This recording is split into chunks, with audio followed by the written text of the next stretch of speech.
Esse é o Ancapso e nós vamos falar sobre a economia de guerra em Cuba, né? Cuba declarou que está entrando em economia de guerra. O que significa isso, né? A gente sabe que a situação econômica em Cuba está catastrófica. A gente falou recentemente sobre o aumento de 500% no preço dos combustíveis. O aumento de 500% significa o preço multiplicou por 6 o preço dos combustíveis lá em Cuba, preço do gás natural, preço de um monte de coisa. Com isso, evidentemente, a inflação começou a crescer por lá. Não tem jeito, um choque de custos muito grande, e aí o governo cubano decidiu fazer uma economia de guerra, a pior decisão possível, né? A economia de Cuba, depois de 70 anos de comunismo, está colapsando igualzinho a economia da União Soviética também colapsou depois de 70 anos de comunismo, né? Não tem jeito, é o problema do cálculo econômico. Inevitavelmente, quanto mais o governo tenta controlar a coisa, pior a coisa se torna. E esse é o sentido dessa economia de guerra. O que eles estão querendo dizer com isso? Lembra a estrutura militar em que um manda no outro, todo mundo mandando, ordenado, tudo direitinho? Pois é, eles entraram nessa coisa de controle geral da economia. Exatamente aquilo que causa o problema que eles estão vivendo, né? Muito triste isso. Essa notícia foi sugerida por Peter Fale Sochisul da Rússia, Gordão Fitness do Catete adora condomínio e várias outras pessoas. Obrigado aí ao pessoal que sugeriu notícias lá no nosso site, no visãolibertaria.com. E obrigado a você que está assistindo o nosso vídeo. Se você gosta do nosso conteúdo, por favor, deixa o seu like e se inscreva aqui no canal, né? Pois bem, isso aqui, essa notícia já tem alguns dias, tá? Já tem algum tempo. O governo de Cuba, vocês sabem, está passando por uma crise muito grande e decidiu declarar que é uma economia de guerra, né? E economia de guerra significa exatamente aquilo que você pode imaginar, o governo controla tudo na economia. É o comunismo, né? Exatamente. Né? O governo cubano tinha começado a abrir um pouco as economias, a iniciativa privada em Cuba, né? Voltou a ser possível você ter empresas em Cuba, você cobrar alguma coisa, mas é aquele negócio, no primeiro sinal de dificuldade, ao invés de eles perceberem que a saída é essa mesmo, né? Você abrir cada vez mais, eles vão para o lado contrário. Né? O que inclui nessa economia de guerra? Inclui racionamento de um monte de coisa e tabelamento de preços. Os preços serão tabelados, inclusive na iniciativa privada. Ou seja, mal o cara começou um negócio lá em Cuba, começando a criar o mercadinho dele, coisa e tal, já vem o governo e dá a cacetada, proibindo ele de vender determinados produtos. Né? Que você sabe, você fazer tabelamento de preços, em última análise, significa a falta do produto, o produto some. É uma consequência direta da lei econômica, da lei da oferta e da demanda. Né? Enfim, qual que é a origem dos problemas cubanos? A origem dos problemas cubanos é o problema do cálculo econômico, é a ineficiência econômica causada pelo Estado. Como a gente já explicou lá no canal Ancapso Classic, né, no vídeo Por que o cálculo econômico é impossível no socialismo, existe um paper do Mises escrito lá em 1920, 1920, ou seja, a União Soviética tinha 3 anos de idade, né, a Revolução Comunista foi em 1917, em que o Mises falou que ia dar errado depois de um tempo, ia dar certo no primeiro momento, mas ia dar errado depois de um tempo, exatamente porque a economia sem um sistema de preços livre, ela começa a ter ineficiências cada vez maiores. E à medida de um determinado ponto de controle estatal na economia, a coisa degringola, de tal forma que a economia toda morre. Né? E, de fato, foi o que aconteceu com a União Soviética, e, de fato, depois que acabou a União Soviética, muito se ficou sabendo sobre o que acontecia lá na região, né, na época do controle de preços, e se viu coisas terríveis. Né? As ordens estatais para produção e coisa e tal eram totalmente inconsistentes, o pessoal fazia o planejamento, mas não tinha informação de verdade. E aí botava algumas metas, por exemplo, teve o caso daquela fábrica de parafuso, que a meta era produzir não sei quantos quilos de parafuso, né, era a meta deles, que eles tinham que atender aquela meta, se atingir aquela meta ganhava uma cota extra, não sei o que lá, que é assim que funciona a economia planificada. Né? O planejador central estabelece uma série de objetivos para cada indústria, e se as pessoas atingem aqueles objetivos, elas ganham um extra, uma ração extra lá, ganham um percentual extra das coisas lá. Né? E aí o pessoal falou, pô, temos que atingir tantos quilos, a melhor maneira de fazer isso é fazer um único parafuso de tantas toneladas. E pronto, fizeram um parafusão de tantas toneladas, atingiram o objetivo deles, tinha que fazer parafuso, tantos quilos de parafuso. Né? Então um parafusão de não sei quantas toneladas e produzir aquilo ali, e né, tá certo, né? Era o que foi dado de cota para eles, né? Só que é um parafuso inútil, porque você não serve para nada, não tem onde você usar esse parafuso. Mas isso é lógico, é um exemplo extremo, um exemplo caricato da coisa, mas esse tipo de coisa acontecia o tempo todo, as pessoas produziam coisas que não necessariamente tinha demanda. Esse é o grande problema do cálculo econômico. Para que serve o mercado? O mercado serve para avisar onde que há mais demanda de determinado produto, né? Você precisa de mais tal coisa, precisa de mais água, precisa de mais suco de laranja, precisa de mais não sei o que lá.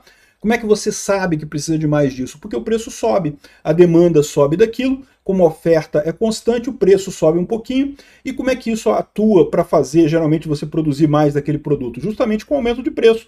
Aumentou o preço, você tem um incentivo para as pessoas produzirem aquele produto que está faltando, que está em demanda maior na sociedade, né? Não adianta nada o planejador central achar que você vai... Ah, você gosta de pipoca ou suco de laranja? O planejador central tem que decidir, vai investir dinheiro em pipocaria ou em produtora de suco de laranja, né? Ele tem que decidir onde é que ele vai investir esse troço. Em tese, se ele soubesse o gosto de todas as pessoas perfeitamente, no futuro, porque esse é um outro ponto, né? O gosto da pessoa, hoje você pode ter uma demanda X, amanhã ela pode mudar. A grande beleza do mercado é que ele se adapta a essas mudanças. No momento que o gosto das pessoas começa a mudar, ele já vai aumentar o preço das coisas que são mais demandadas e vai diminuir o preço das coisas que são menos demandadas. E com isso você ajusta toda a cadeia de produção para alocar os recursos de forma ótima. O burocrata, ele até pode tentar fazer isso, ele pode fazer pesquisas de opinião para saber o que a pessoa vai querer, não sei o que lá, mas isso sempre é um ciclo muito mais longo que o ciclo do mercado, né?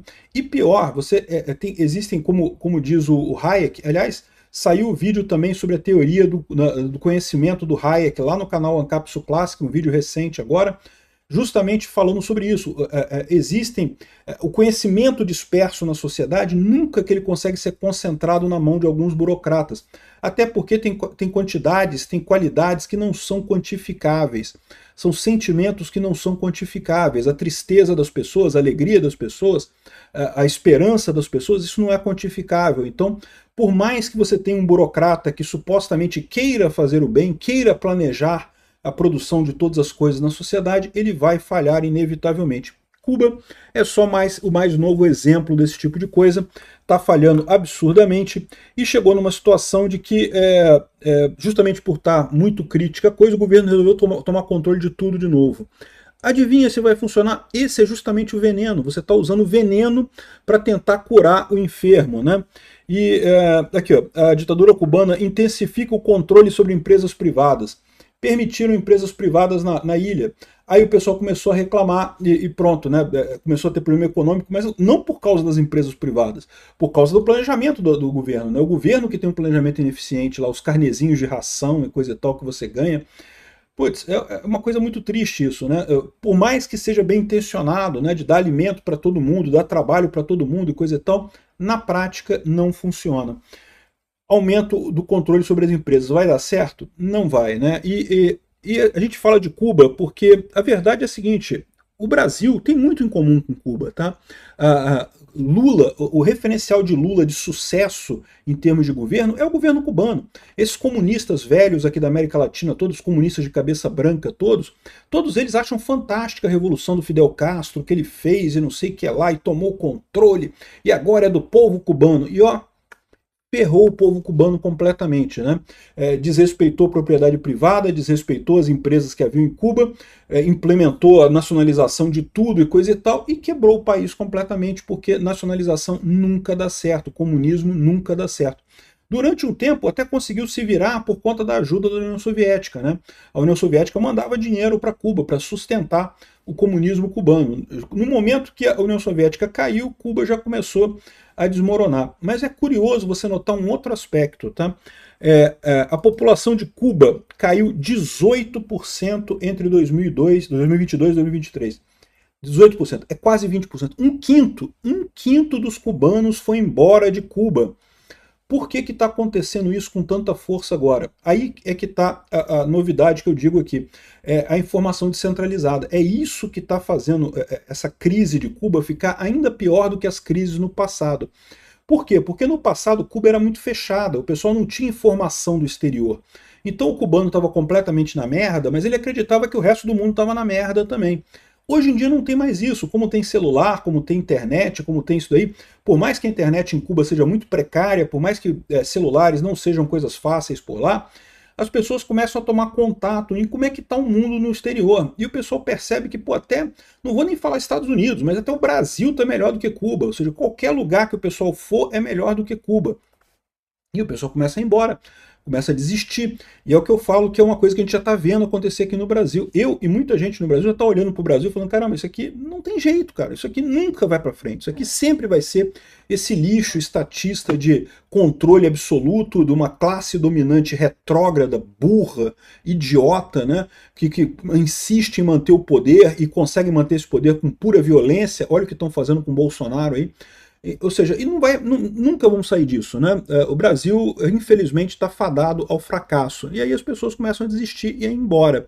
Esse é um outro ponto que eu falo para vocês, que é um motivo pelo qual o Ancapistão vai vir mais rápido do que muita gente pensa, né? Hoje em dia está cada vez mais fácil você picar a mula. Se você não está satisfeito no seu país, se o seu país é um país de merda, você vai embora, vai para outro país, né? E o que acontece? As pessoas tendem a ir para países mais livres. Os Estados Unidos é um exemplo. Não é que os Estados Unidos seja perfeito, tem um monte de defeitos aqui. Aliás, está virando também muito socialista aqui, cheio de regra e coisa e tal. Mas a verdade é, em termos econômicos, aqui ainda é muito, mas muito mais livre que o Brasil. Você tem um respeito a contratos muito maior, tem muito mais liberdade econômica por aqui. Então, no final das contas, meu amigo, o que vai acontecer é isso, né? Os países comunistas, os países controladores, as ditaduras vão ter hemorragia de gente, vão perder gente para países mais libertários, países que não perseguem pessoas, como o caso do Brasil também. O Brasil está nessa situação também de perder gente. E, infelizmente, nessa situação, quem vai embora é quem tem melhor condição. Na verdade é essa, né? Muita da gente que fica porque não tem condição de ir para lugar nenhum. Ou seja, acaba você ficando um país cada vez mais pobre, é o que está acontecendo com Cuba. Cuba, todo mundo que podia fazer alguma coisa, que tinha alguma expectativa, que tinha algum grau de educação, de capacidade, coisa e tal, já meteu o pé há muito tempo. Então fica cada vez mais crítica a situação lá, né? Realmente muito triste isso, e não tem saída. Enquanto continuar o comunismo lá, eles vão ter que passar pelo ciclo da queda completa do comunismo, e vamos ver o que vai sair do outro lado, né? Obrigado por assistir o vídeo até o final. Além de curtir, compartilhar e se inscrever no canal, considere se tornar patrocinador com valores a partir de R$ 1,99. Clique no botão Seja Membro abaixo para saber as condições e vantagens de patrocinar o canal. Mais informações sobre o nosso projeto, visite nossos sites indicados na tela.